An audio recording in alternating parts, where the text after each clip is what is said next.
বাড়িতে যদি অভাব থাকে, ধরুন রুজির অভাব, টাকা পয়সার অভাব, সংসারে অনটন লেগেই আছে, তো আপনি শুধু কপাল চাপড়াবেন, ঠুকবেন আর হা হুতাশ করবেন, এটা করলে কিন্তু আপনার সিদ্ধান্ত বা আপনার কাজ হাসিল হবে না। যখন আপনার অভাব দেখা দিয়েছে সংসারে, টাকার অভাব, পয়সার অভাব, চালের অভাব, ডালের অভাব, তরি তরকারির অভাব, সেটাও আপনাকে জিজ্ঞেস করতে হবে বা চাইতে হবে আল্লাহ তাআলার কাছে। কেন? আল্লাহ তাআলা নিজে বলছেন, ওয়াফিস সামায়ে রিজকুকুম ওয়া মা তুআদুন, তোমাদের রিজিক আসমানের উপরে আছে, তোমাদের আহার আসমানের উপরে আছে। আসমানের উপরে মালিক আছেন আমাদের, তিনি যদি সেটাকে ছাড়েন তো আসবে আমার কাছে, তিনি যদি সেটাকে না ছাড়েন তো আসবে না আমার কাছে। তার জন্য আসমানের মালিককে বলতে হবে, আসমানের দরজাটাকে খটখটাতে হবে। যদি আসমানের দরজাকে খটখটানো যায় আর নিজের আবেদন আল্লাহ রাব্বুল আলামিনকে বলা যায়, তাহলে তিনি বলছেন তোমার কাজ হলো চাওয়া আর আমার কাজ হলো দেওয়া। আমার কাছ থেকে তোমার রিজিক তুমি বুঝিয়ে পাবে।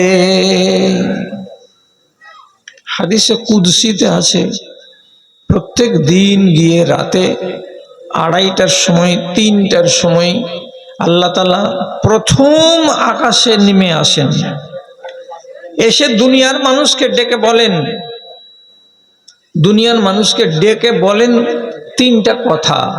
3টা কথা। কি 3টা কথা বলেছেন নবী? প্রতিদিন শেষ রাতে প্রথম আকাশে নামে প্রভু আরশে আজিম হতে, বলেন মানব কে আছো জগতে, খাটিতেছো 2 বেলা, অথচ রয়েছো ক্ষুধায় কাতর, মিটে না জঠর জ্বালা। আমি দয়াময়, বলো তুমি তোমার নিজের দুহাত তুলি, রুজির ভান্ডার খুলে রেখেছি, ভরে দেব আজ ঝুলি। আবার বলেন ডাকিয়া মানবে, ওই সে দয়াল প্রভু, লাখ টাকা ব্যয় করলে কত দেশে, নিরোগ হলো না তবু। আমি দয়াময়, বলো তুমি তোমার বেদনার আছে যত কথা, আমার দয়ায় দূর করে দেব তোমার সকল ব্যথা। প্রথমেই রব্বুল আলামিন বলছেন, কে অসুস্থ আছো বলো। রাতের বেলায় মাবুদকে আপনি বলবেন আমার অসুখ আছে, আমার এই রোগ আছে, আল্লাহ আমি ওষুধ খাচ্ছি, কিন্তু তোমার করুণা, তোমার দয়া আমার কাম্য, তুমি আমাকে মুক্তি দাও। তো আল্লাহ তাআলার কাছে সেটা চাইবেন এবং রুজিটা চাইবেন যে আল্লাহ তুমি আমাকে রুজি দাও। আল্লাহ তাআলা বলছেন রুজি দেওয়ার জন্য তো আমি নিচে নেমেই এসেছি, প্রথম আকাশে এসেছি 7 আসমান থেকে। তাহলে এটার যদি অভাব লাগে আল্লাহর কাছেই চাইতে হবে। যদি দুশ্চিন্তা গ্রাস করে, অশান্তি সমাজে বা বাড়িতে, মেয়েকে নিয়ে অশান্তি, ছেলেকে নিয়ে অশান্তি, মাকে নিয়ে অশান্তি, স্বামী স্ত্রীতে অশান্তি, যে কোনো ধরনেরই আপনার দুশ্চিন্তা আপনাকে গ্রাস করুক অথবা অশান্তি আসুক, তো আপনাকে ফের ওই আল্লাহকেই বলতে হবে। আল্লাহ তাআলা কোরআন মাজিদে 7 জন তরুণ নওজওয়ানের কথা বলেছেন। নিজের ঈমানকে বাঁচাবার জন্য জালিম শাসক ইয়ামান দেশের দাকিয়ানুস শহরে তাদেরকে ঈমান থেকে বিচ্যুত করার জন্য ডেকেছিল। এরা নিজের ঈমান বাঁচাবার জন্য দেশ ছেড়ে রাতারাতি পালিয়ে আসতেছিল উত্তর দিকে। পালাতে পালাতে পালাতে পালাতে সৌদি আরবের দক্ষিণ প্রান্তে একটা শহর আছে, শহরটার নাম হলো জিজান। এটা একটা পাহাড়। সেই পাহাড়ের কাছে এসে 8 দিন 10 দিন 15 দিন ধরে চলছে, আর তাদের পেছনে শত্রুরা ধাওয়া করছে, পেলেই ধরবে আর ধরলেই ফাঁসিতে চড়াবে এবং ঈমানটা তাদের লুটে নেবে।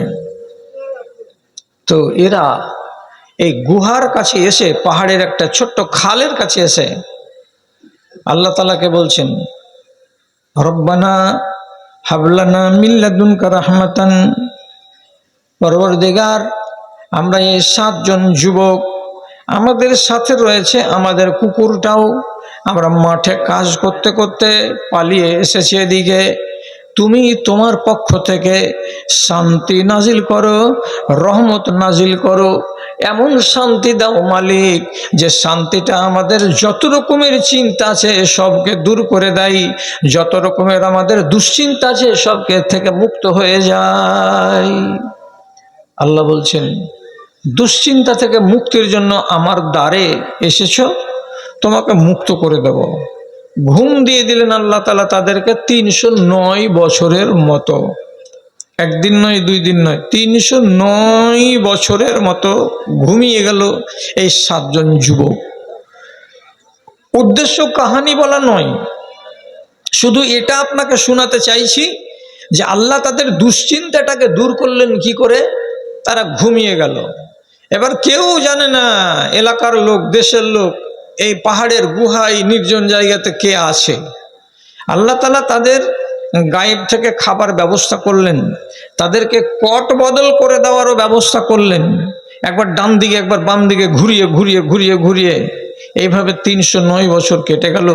জালেম শাসক মরে গেল, নতুন শাসক দেশে এলো। এরা খাল থেকে বেরিয়ে তারপরে তখন ঘটনা আগে গেল। এরা মরে গেছে ওই জায়গাতেই, ওদের স্মৃতি হিসাবে মসজিদ একটা নির্মাণ করা হয়েছে জিজান পর্বতের গায়ে। দুশ্চিন্তার কালে কি আমাকে আল্লাহ তাআলাকে বলতে হবে এবং আল্লাহর কাছেই যে আমাকে প্রত্যাবর্তন করতে হবে, তার ওষুধ এইটাই যেটা আল্লাহ তাআলা সূরা কাহাফের প্রথম রুকুতে বলে দিয়েছেন। ইযা ওয়াল ফিতিয়াতু ইলাল কাহাফে ফাকালু রব্বানা আতিনা মিন লাদুনকা রাহমাতান ওয়া হাইয়্ লানা মিন আমরিনা রাশাদা। দুয়ার ফল পেল। এখন আপনাকে বলছি, এতটি লোক আপনারা আমার ভাই বসে আছেন, আপনাদের জীবনে কোনো প্রয়োজন আছে দেখা দেয়, কোনো অভাব, কোনো অভিযোগ, কিছু কখনো কি জেগে উঠে মনের ভেতরে যে এই জিনিসটা পেলে ভালো হতো, এই জিনিসটা আমার দরকার আছে, এইরকম কি মনের ভেতরে জাগে? যদি জাগে, কার কাছে চাইতে হবে? ওই একমাত্র আল্লাহ তাআলার কাছে চাইতে হবে। ওয়াকালা রাব্বুকুম উদউনি আস্তাজিব লাকুম। আমার আল্লাহ বলছেন আমাকে, তোমার যদি কোনো দরকার লাগে তো তুমি আমাকে ডাকো, আমি তোমার ডাক শুনবো, শোনার পরে তোমাকে তোমার জিনিসটা দেব। তোমার কাজ হলো চাওয়া আর আমার কাজ হলো দেওয়া। আল্লাহই তো বলছেন, তাহলে আমি চাইবো না কেন? চাওয়ার কথা যখন চলে এলো তখন আপনাকে অনেকটি নুক্তা বলছি। আপনারা দিন ধর্ম করা যদি মানুষ হন, আর কেন বা হবেন না, এই কথাগুলোকে যদি কমসে কম মগজের এক কোণাতে রাখেন তো আপনি গাইডলাইন পাবেন, আপনার অনেক লাভ দিবে। আদম আলাইহিস সালাতু ওয়াস সালাম আল্লাহর কাছে দোয়া করলেন যে ভুল করেছি যে আল্লাহ, তোমার একটা নিষেধকে আমি মানিনি, এটা হলো ভুল। তুমি বলেছিলে গাছের তলাতে যেও না, আমরা দুজন চলে গেলাম, ফল খেয়ে নিলাম, তোমার নিষেধটাকে আমরা অগ্রাহ্য করে দিলাম, আমরা ভুল করেছি। তো ভুল করে যদি আমরা মরি তাহলে তো আমরা গুনাহগার হয়ে মরলাম, আর গুনাহগার হয়ে যদি মরি তকদির খারাপ হবে। তখন তিনি কি করলেন? আল্লাহ তাআলার কাছে দোয়া করতে লাগলেন। দোয়াটা কি বলে বলেছিলেন? তো তিনি বললেন, রব্বানা জালামনা আনফুসানা ওয়া ইল্লাম তাগফির লানা ওয়া তারহামনা লানাকুনান্না মিনাল খাসিরিন। একটানা 10 দিন, 15 দিন, 20 দিন ধরে স্বামী স্ত্রী যখন কেঁদে কেঁদে আল্লাহ তাআলার কাছে ডাক পাড়লেন, তখন আল্লাহ তাআলা বলছেন ফাতাবা আলাইহি ইন্নাহু হুয়াত তাওয়াবুর রহিম। আল্লাহ তাআলা তাদের দোয়াকে কবুল করলেন, তাদেরকে মার্জনা করলেন, তাদের পাপটাকে মুছে দিলেন এবং তাদের উপরে আল্লাহ তাআলা দয়াও করে দিলেন। তাহলে আদম আলাইহিস সালাতু ওয়াস সালাম তার প্রয়োজন দেখা দিয়েছিল, তখন তিনি আল্লাহ রাব্বুল আলামিনের কাছে দোয়া করলেন, তো আল্লাহ তার দোয়া মেনে নিলেন। এইরকম যদি আপনার থাকে তাহলে আজ আপনি একবার ব্যবস্থা করেন, নিশ্চয়ই কাজ হবে।